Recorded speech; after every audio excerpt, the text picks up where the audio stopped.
Bismillahirrahmanirrahim. Assalamualaikum warahmatullahi wabarakatuh. Alhamdulillah. Irit, sebentar teman.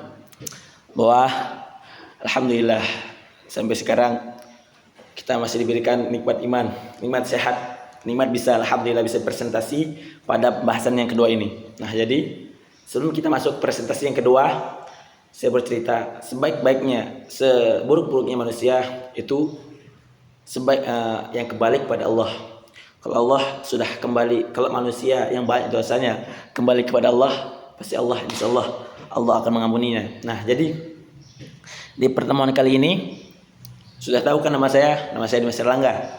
Nah, jadi ini saya akan menjelaskan tentang kelompok 2, yaitu tentang aliran dalam ilmu kalam. Nah, jadi di sini dijelaskan ilmu kalam, di aliran ini dijelaskan bahwasanya ilmu kalam adalah cabang ilmu dalam Islam yang membahas akidah atau keyakinan.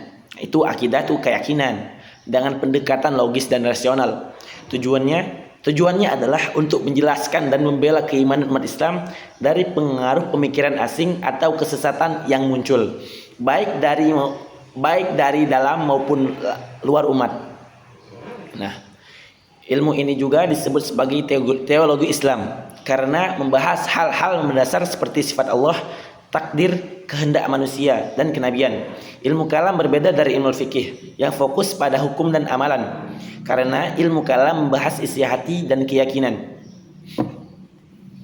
Nah, seterusnya ada definisi tokoh-tokoh. Nah, tokoh-tokohnya adalah yang pertama ada Al-Ghazali. Nah, kalian sudah tahu kan ya? Pasti sudah tahu, udah lumrah kan? Al-Ghazali adalah salah satu ulama yang terkenal pada masanya. Di sini dijelaskan bahwasanya Al-Ghazali itu menempuh ilmu untuk menjelaskan ilmu untuk menjaga akidah dari penyimpangan dengan argumen rasional. Dan yang kedua ada ulama nih juga, Fakhruddin Ar-Razi. Nah, bahwasanya Fakhruddin Ar-Razi ini menjelaskan ilmu itu ilmu yang membahas tentang Tuhan, Nabi, dan hari akhir berdasarkan wahyu dan akal. Nah, berarti Fakhruddin Ar-Razi ini menjelaskan bahwasanya ilmu kalam itu menjelaskan tentang ilmu yang membahas tentang Tuhan, Nabi, dan hari akhir berdasarkan wahyu dan akal. Dan yang ketiga ada Ibnu Khaldun. Nah, bahwasanya ilmu Khaldun di sini menyampaikan aliran ilmu kalam itu ilmu untuk memperkuat iman dan menolak keraguan. Itu ya. Nah, selanjutnya 3 aliran utama dalam ilmu kalam. Nah, di sini yang pertama ada tradisionalis, yaitu Ahlus Sunnah Al-Hadis. Yang pertama ada mengutamakan wahyu, Al-Quran dan hadis tanpa menafsirkannya secara bebas. Dan yang kedua menolak penggunaan filsafat dan logika murni dalam akidah. Seterusnya ada tokoh utama. Tokoh utama di sini ada Imam Ahmad bin Hanbal, Ibnu Taimiyah, Sufyan Ats-Tsauri. Dan yang ketiga ada menolak pandangan bahwa Al-Quran itu makhluk. Mereka percaya Al-Quran adalah kalamullah yang qadim atau tidak diciptakan.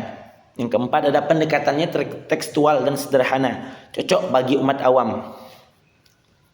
Yang kedua ada rasional, yaitu Mu'tazilah dan Jabariyah. Nah, di sini jelaskan Mu'tazilah itu mengutamakan akal sebagai dasar utama memahami agama. Manusia punya kehendak bebas.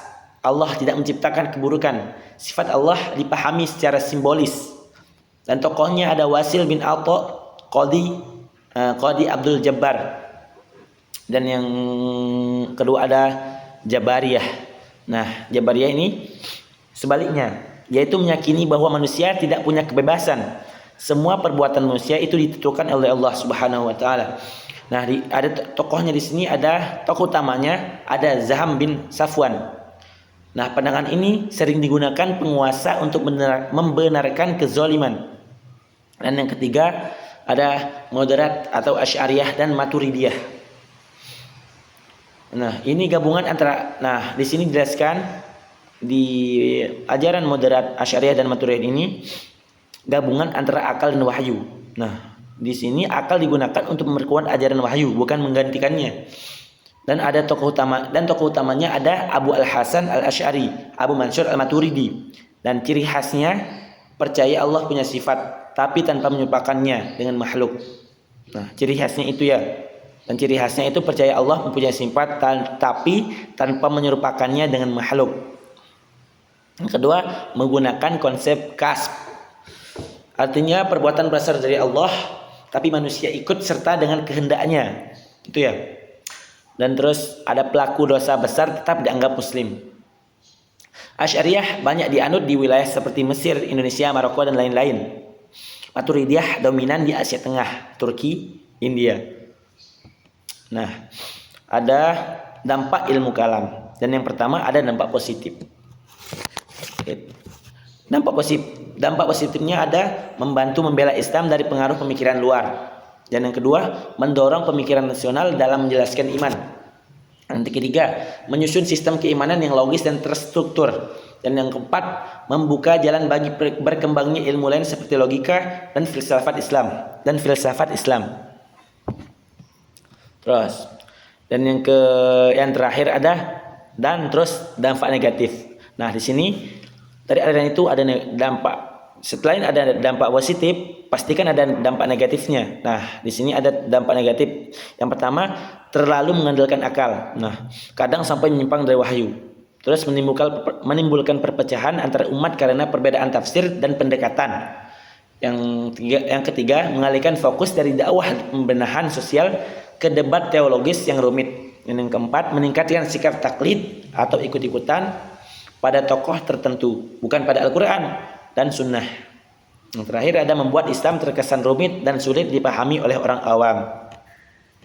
Nah, dari pembahasan aliran dalam ilmu kalam, di sini ada sedikit kesimpulan sederhana yang bisa saya sampaikan. Nah, jadi kesimpulannya adalah ilmu kalam itu adalah ilmu penting dalam sejarah Islam yang membantu menjaga dan membela akidah dengan cara berpikir logis. Namun, penggunaannya perlu dilakukan dengan seimbang agar tidak menggeser peran utama wahyu. Pemahaman akidah tetap harus berpijak pada Al-Quran dan Sunnah, bukan semata pada spekulasi logika atau debat panjang yang tidak produktif. Nah, mungkin itu saja tentang aliran dalam ilmu kalam yang bisa saya sampaikan. Mungkin dari teman-teman ada sanggahan atau tambahan, mungkin di kolom komentar nanti bisa disebutkan ya, bisa disanggah. Itu saja ya, saya akhiri. Wabillahi taufiq wal hidayah. Wassalamualaikum warahmatullahi wabarakatuh. Bye bye.